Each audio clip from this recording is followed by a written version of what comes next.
শিক্ষার্থী বন্ধুরা, আমি আবারও এই একই অধ্যায়ের দ্বিতীয় পাঠ নিয়ে তোমাদের কাছে আসছি। এ পাঠে আমরা শিখব অভিকর্ষ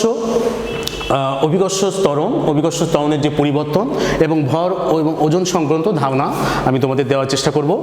তো সবকিছুর আগে আমরা অভিকর্ষটা আমার আগের ক্লাসে তোমরা বুঝতে পেরেছো যে মহাকর্ষের ক্ষেত্রে মহাবিশ্বের যে কোনো দুটি বস্তুর মধ্যে আকর্ষণ, আর যদি ওই দুটি বস্তুর মধ্যে একটি যদি পৃথিবী হয় সেক্ষেত্রে আমরা বলতে পারবো সেটা অভিকর্ষ।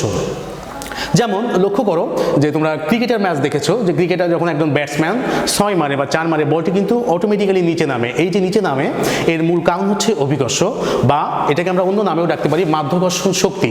আমি এই যে মার্কারটা এভাবে নিচে ফেলতেছি, এই যে আমার নিচের দিকে চলে আসলো মার্কারটা, এটা কিন্তু অভিকর্ষ বলের কারণে বা প্রভাবে। অভিকর্ষ বলটাকে মাধ্যাকর্ষণ শক্তিও বলে থাকে। এখন আসো যে এই আমরা কি নামে আসলে বা কিভাবে এটাকে আমরা সংজ্ঞায়িত করতে পারি। অভিকর্ষকে মূলত আমরা এভাবে সংজ্ঞায়িত করতে পারি যে যেহেতু পৃথিবীর আকর্ষণেই অভিকর্ষটা হয়, বা দুইভাবে আমরা এটা বলতে পারি। পৃথিবীর আকর্ষণে যেহেতু অভিকর্ষ হয়, তাহলে আমরা এভাবে বলতে পারি যে মুক্তভাবে পরন্ত কোনো বস্তুর বেগ বৃদ্ধির হারকে আমরা অভিকর্ষ ত্বরণ বলতে পারি। আর অভিকর্ষ হচ্ছে পৃথিবী যে বলে কোনো বস্তুকে তার কেন্দ্রের দিকে টানে, সেটাই হচ্ছে অভিকর্ষ। যেমন আমি একটু আগে যে মার্কারটা এভাবে দিলাম, তাহলে পৃথিবী তার কেন্দ্র কিন্তু মার্কারটাকে টানতেছে, তাহলে পৃথিবী কেন্দ্র যে বলে টানতেছে এটা হচ্ছে অভিকর্ষ। শিক্ষার্থী বন্ধুরা, এখন আমরা অভিকর্ষ ধারণা পেয়েছি, আমরা অভিকর্ষ ত্বরণ সম্পর্কে জানবো। তার আগে একটু জেনে নিই যে ত্বরণের ইংরেজি হচ্ছে এক্সেলারেশন, এটাকে আমরা সাধারণত এ দ্বারা বোঝাই, এবং অভিকর্ষ ত্বরণকে সাধারণত জি দ্বারা বোঝানো হয়। এবং অভিকর্ষ ত্বরণে একটি আদর্শ মান রয়েছে এবং এটা প্রুভড মান, সেটা হচ্ছে 9.8। এখন একটু লক্ষ্য করো, এই মান কিন্তু আসলে সব জায়গায় সমান নয়।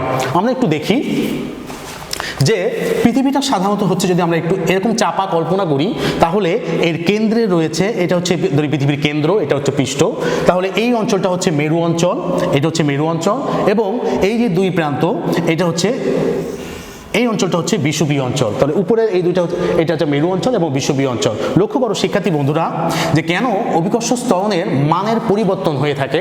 লক্ষ্য করো যে এখান থেকে নিশ্চয়ই এই জায়গার দূরত্বটা বেশি, এই দূরত্বটা বেশি এবং এই দূরত্বটা কম। অর্থাৎ এখানে জি এর মান, যেহেতু আমরা জানি, আমরা আগেই শিখেছি যে যদি দূরত্ব বেড়ে যায় বলের মান কমে যায়। সেক্ষেত্রে যেহেতু এই জায়গায় দূরত্ব বেশি, তাহলে এখানে বলের মানও কমে যাবে। অর্থাৎ এটাকে আমরা আর বলতে পারি বা ডি বলতে পারি। এই জায়গায় ডি এর মানটা বেশি, এই জন্য এখানে সাধারণত আমরা সবাই জানি যে যদি দূরত্ব বেড়ে যায়, যেহেতু বল কমে যাচ্ছে, এই কারণে এই জায়গায় অভিকর্ষ ত্বরণের মানটা 9.78।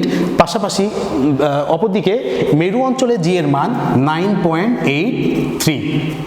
এখন আসো আমরা যে অভিকর্ষ ত্বরণের ক্ষেত্রে একটি সমীকরণের সাহায্যে আমরা এটাকে দেখাতে পারি যে অভিকর্ষ ত্বরণটা আসলে বস্তু নিরপেক্ষ হলেও স্থান নিরপেক্ষ নয়। আসো আমরা জিনিসটা একটু পরিষ্কার করার চেষ্টা করি।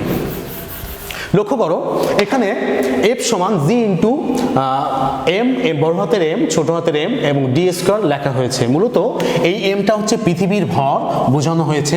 পৃথিবীর ভরের ক্ষেত্রে সবসময় বড় হাতের এম ব্যবহার করা হয়, এবং এটা মনে করো হয়তো আমার ভর বা তোমার ভর বা এই মার্কারের ভর বা অন্য একটা বস্তুর ভর, সেক্ষেত্রে সাধারণত এটা অন্য কোনো একটা বস্তুর ভর ধরবো। ছোট হাতের ক্ষেত্রে ডি হচ্ছে দূরত্ব আর জি হচ্ছে আমাদের মহাকর্ষীয় ধ্রুবক। এক্ষেত্রে সাধারণত আমরা দেখব যে আসলে জি এর মানটা বস্তু নিরপেক্ষ হলেও স্থান নিরপেক্ষ নয়। এই জিনিসটা হচ্ছে কেমন দেখো, যদি আমরা এর আগে বলে আর একটা সূত্র জানি যে এফ সমান এম জি। এখন যদি আমরা এফ সমান এটা হয় আবার এফ সমান এটা হয়, দুইটা এবার হয়, তাহলে আমরা লিখতে পারি জি ইন্টু এম জি সমান G into M M by D square. লক্ষ্য করো এখানে যেহেতু এই এম আর এই এমকে যদি তুলে দিই, তাহলে আমরা এমন পাবো G into G M by D square. শিক্ষার্থী বন্ধুরা, তোমরা বুঝতে পারছো যে যেহেতু এখানে উভয় পাশে এখানে এম যেহেতু অনুপস্থিত, তাহলে কিন্তু ভরের উপরে মূলত অভিকর্ষ ত্বরণটা নির্ভর করে না। আর জি যেহেতু জি এবং এম মহাকর্ষীয় ধ্রুবক, দুটি সাধারণত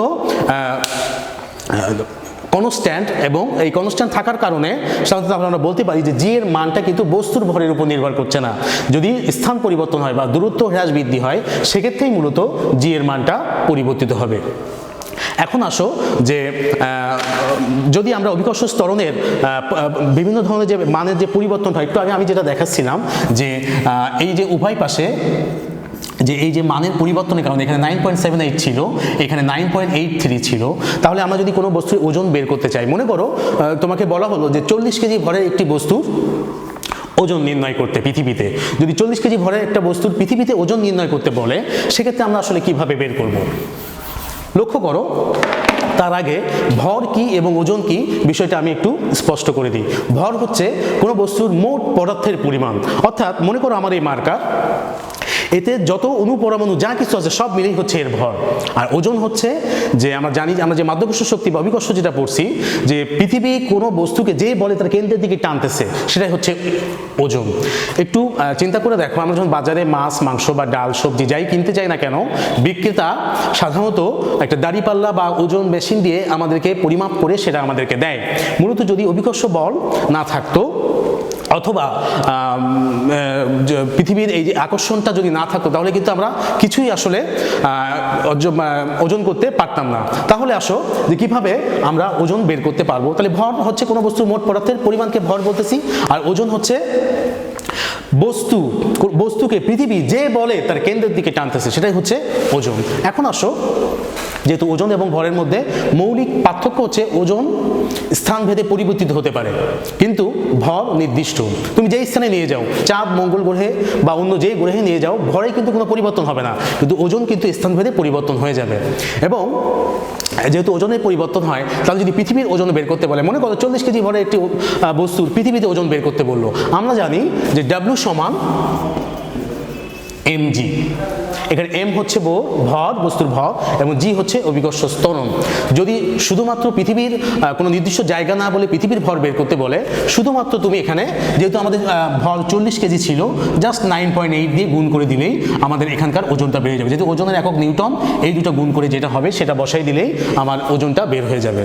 কিন্তু প্রশ্ন হচ্ছে শিক্ষার্থী বন্ধুরা, যদি এভাবে প্রশ্নটা ঘুরিয়ে আসে যে পৃথিবীর কোনো একটি নির্দিষ্ট স্থান যদি তোমাকে বলে দেয়, হয়তো বলে দিল যে তোমার ক্রান্তীয় অঞ্চলের ওই বস্তুটিকে নিয়ে গেলে, যদি বস্তুটি মেরু অঞ্চল থেকে ক্রান্তীয় অঞ্চলের দিকে চলে যায় অথবা বিষুবীয় অঞ্চলের দিকে চলে যায়, তাহলে যে অঞ্চলেই যাক না কেন সেই স্থানে ওজন বের করতে বলে, তাহলে কিন্তু তোমাকে সেই স্থানের অভিকর্ষ ত্বরণ দিয়েই গুণ করতে হবে।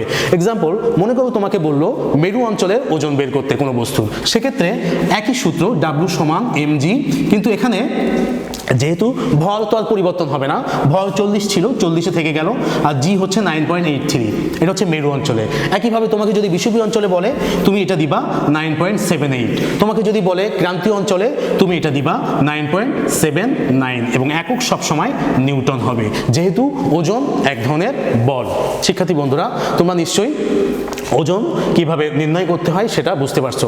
এখন প্রশ্নটা যদি এভাবে একটু ঘুরিয়ে আসে, যেমন আসলো যে ওই 40 কেজি বস্তুর ভরটাকে চাঁদে নিয়ে যাওয়া হলো, তো চাঁদে নিয়ে গেলে বস্তুটির ওজন কেমন হবে?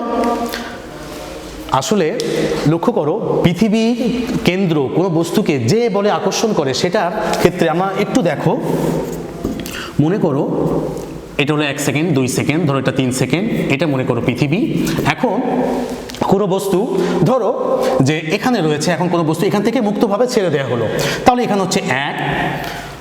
প্রশ্নটা হচ্ছে প্রতি সেকেন্ডে বেগ বৃদ্ধির হারকে যেহেতু আমরা ত্বরণ বলতেছি, আর যদি সেটা ত্বরণ দুই রকম হয়, আনুভূমিকভাবেও হতে পারে, উলম্বভাবে হতে পারে। যদি মুক্তভাবে উপর থেকে কোনো পরন্ত বস্তু ফেলা হয়, তাহলে প্রতি ক্ষেত্রে 9.8 করে বৃদ্ধি পাবে। তাহলে যখন 1 সেকেন্ড পর যখন এখানে আসবে, তখন 0 থেকে যখন এখানে 1 সেকেন্ড আসবে, তখন 9.8, এখানে আসলে তখন 2 এর সাথে গুণ হবে 9.8, এখানে আসলে তখন 3 এর সাথে গুণ হবে 9.8। এভাবে সাধারণত প্রতি সেকেন্ডে যে বেগের যে বৃদ্ধি পাচ্ছে, তাহলে আমরা একটা জিনিস দেখতে পাচ্ছি যে পৃথিবীর পৃষ্ঠের ঠিক উপরে এখানেই সাধারণত সবচেয়ে আকর্ষণ বল বেশি। এখন এভাবে আমরা অভিকর্ষ ত্বরণ কে আমরা বের করতে পারবো। যাই হোক, আমি যেটা বলছিলাম, চাঁদের অভিকর্ষ ত্বরণ কিভাবে বের করতে হয় এটা বলে আমি আমার ক্লাস শেষ করব। একই সেই 40 কেজি ভরটাকে যদি আমি চাঁদে নিয়ে যাই, পৃথিবী কোনো বস্তুকে যে বলে আকর্ষণ করবে, সেটাকে আমরা 9.8 দিয়ে আমরা তার ওজনটা বের করেছিলাম ভরের সাথে। কিন্তু যখন চাঁদের বের করতে বলবে, তার লক্ষ্য করো, আর চাঁদের আকর্ষণ বল পৃথিবীর আকর্ষণ বলের চাইতে 6 গুণেরও কম, 1/6 ভাগ, অর্থাৎ পৃথিবীর যে অভিকর্ষ ত্বরণ তার 1/6 ভাগ। এর কারণ হচ্ছে চাঁদের ভর বা চাঁদের যে আকার আকৃতি যে গঠনটা সেটা পৃথিবী থেকে অনেক ছোট, সে কারণে তার আকর্ষণ বলটা অনেক কম। তোমরা অনেকেই প্রশ্ন করতে পারো যে স্যার আম গাছ থেকে সাধারণত যখন আম পড়ে আমটা কেন উপরের দিকে যায় না, নিচের দিকে কেন আসে, এর পৃথিবীর দিকে কেন আসে? আমটা তো গাছে ওইদিকে যেতে পারতো বা গাছে থাকতে পারতো। এর মূল কারণ হচ্ছে আম গাছ অপেক্ষা পৃথিবীর ভরটা অনেক বেশি, আর আমরা শিখেছি যার ভর অনেক বেশি তার আকর্ষণ বলটাও বেশি থাকে। আসো লক্ষ্য করো, যদি আমরা চাঁদে নিয়ে যাই তাহলে চাঁদের ক্ষেত্রে সাধারণত এই 9.8-এর পৃথিবীর চাঁদের অভিকর্ষ ত্বরণ পৃথিবীর অভিকর্ষ ত্বরণের 1/6 ভাগ। এখানে আমরা এটা বের করার পরে অথবা যে অভিকর্ষ ত্বরণটাকে ভাগ করে দেওয়ার পরে এই যে অভিকর্ষ ত্বরণটা আমরা পাবো অর্থাৎ 1.63 আসে, এটা 1.63 ms-2, এটা দিয়ে এই 1.63 দিয়ে যদি আমরা ওজনটাকে গুণ করে দিই বা ভরটাকে গুণ করে দিই তাহলে আমরা খুব সহজে ওজন পেয়ে যাব। অর্থাৎ আমরা এভাবে পেতে পারবো W = mg, যেহেতু এখানকার জি ড্যাশটা হচ্ছে 1.63, তাহলে 40 গুণ 1.63 এটা দিয়ে গুণ করলে আমরা চাঁদের ওজনটা পেয়ে যাব। শিক্ষার্থী বন্ধুরা, এভাবে আমরা পৃথিবী এবং চাঁদের অভিকর্ষ ত্বরণ পরিবর্তন করে বা স্থানভেদে অভিকর্ষ ত্বরণ পরিবর্তন করে খুব সহজেই চাঁদ এবং পৃথিবীর ওজন নির্ণয় করতে পারবো। সকলকে অসংখ্য ধন্যবাদ। আজকের ক্লাস এখানেই শেষ করছি।